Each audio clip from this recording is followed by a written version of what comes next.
не и се. Ке зборувам како да е тука. Нели постојат записници, некои ќе го пренеси или ќе ги чите документите, предпоставам дека ќе прочити записните. Ке почнем од тоа, што ми падна на памет, целата дискусија на господин Шаклевски, дека ние како опозиција не сме понудиле никакви решенија за судовија систем. Прво, за да понудиш било какво решение за израз од дадено состојби, треба да се проблематични состојби.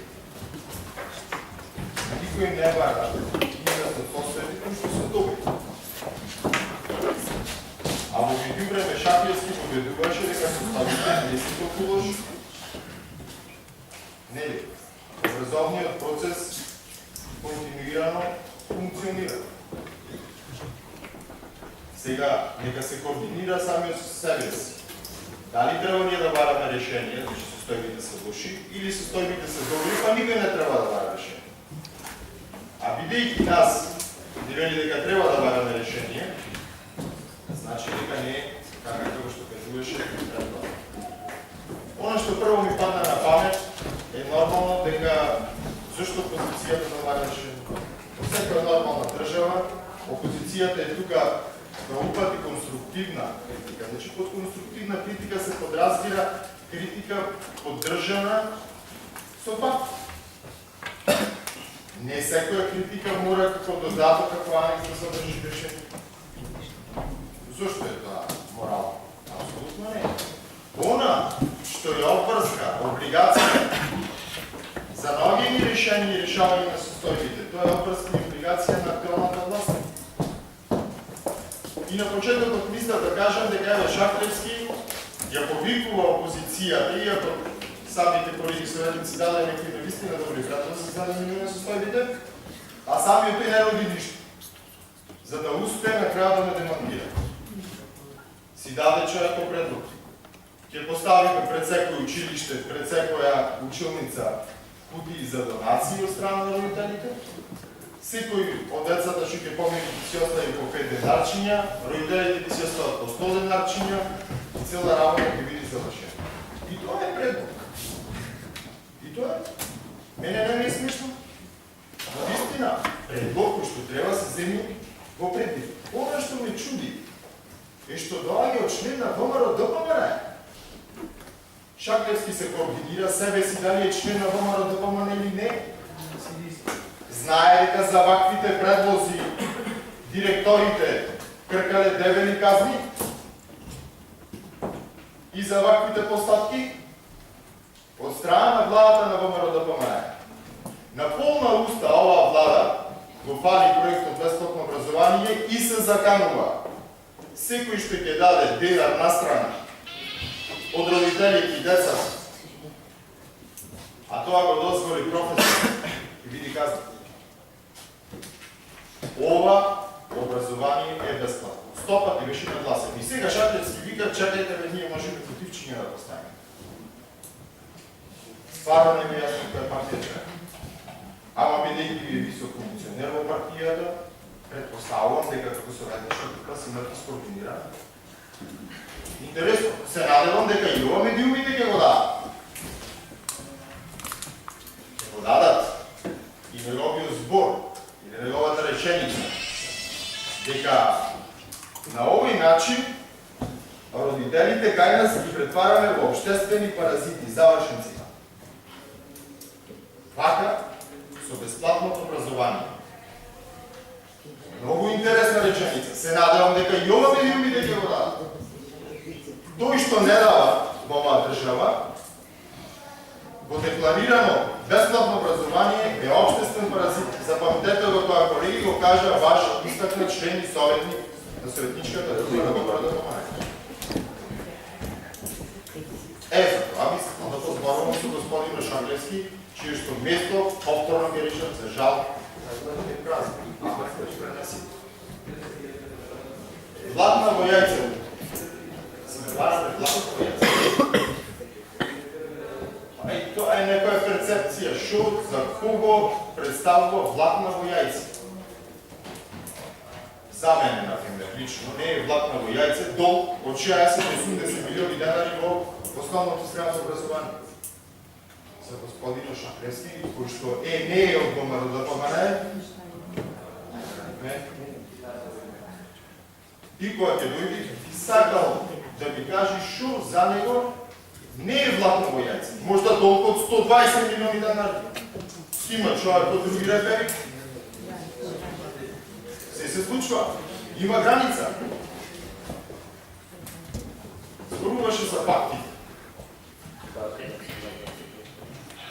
Факт е дека го поврза образовниот процес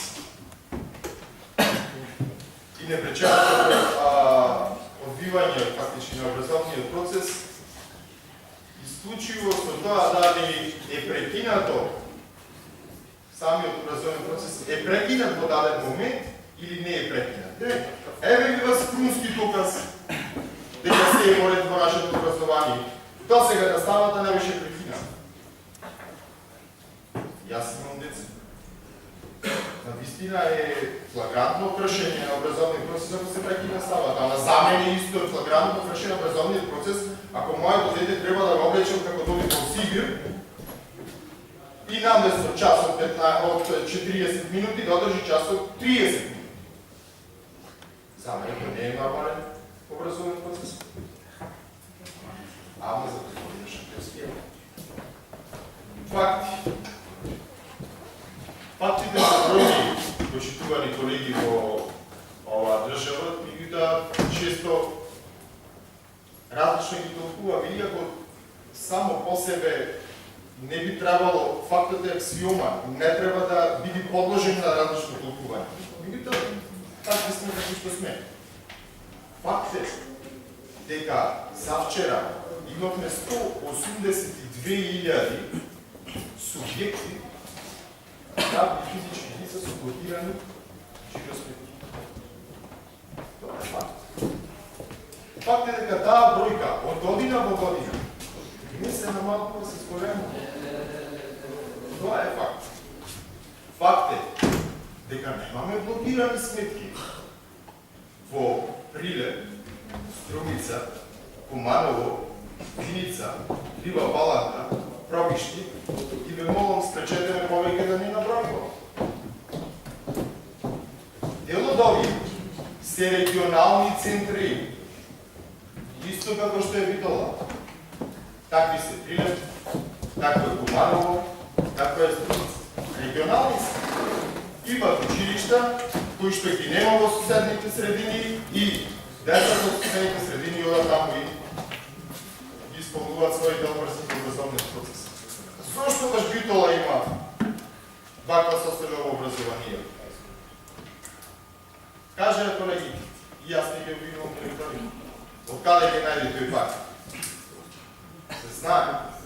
Прво е виновна централната област со намалените дотации, второ, локалната самоуправа со својата негрижа. И занемарување ставање по текви на проблемот. Факт е дека нас не ни се блокирани сметките само на одредени големи средни училишта. Не можеме да избегаме од податокот дека од 12, мислам дека се 12 основни училишта, дури во 9, 8 или 9, имаме блокирани жиросметки. Во основни училишта. Кај е сега тука аргументот? Овие се регионални училишта, па децата идат отвам оттаму, па заради тоа немаат пари за превоз. Што се случва со основните училишта? Ги носиме од Каино да учат во Гоце Делчев или не знам од каде. Хајде да позборуваме за овие факти. И уште една за добрата волја. Директорите не се овде заради нивната добра волја, туку затоа што чувствуваат одговорност да присуствуваат на ваква седница и ако има потреба да ја одговорат на јавноста за првите прашања. Она што мене лично ме интересира некои советниците господа од опозицијата, зошто тој пусти градоначалник нема добра волја да се појави на ваква седница? Зошто? Значи, ако кажам јас пусти градоначалник, не го брењам без Нема време, идемо. Нема време. Немojte му, айде. Знам я дека има много гръдни зборови, пусти не е гръд збор. Значи, еве, ќе преформулирам. Зашто наши сака и почитувам не најде малку време си го остават пренатопа разпоред. Не избои 5 минути за проблемите на десетици, илјади деца и родители кои што учествуваат во образовниот процес. И благодарам.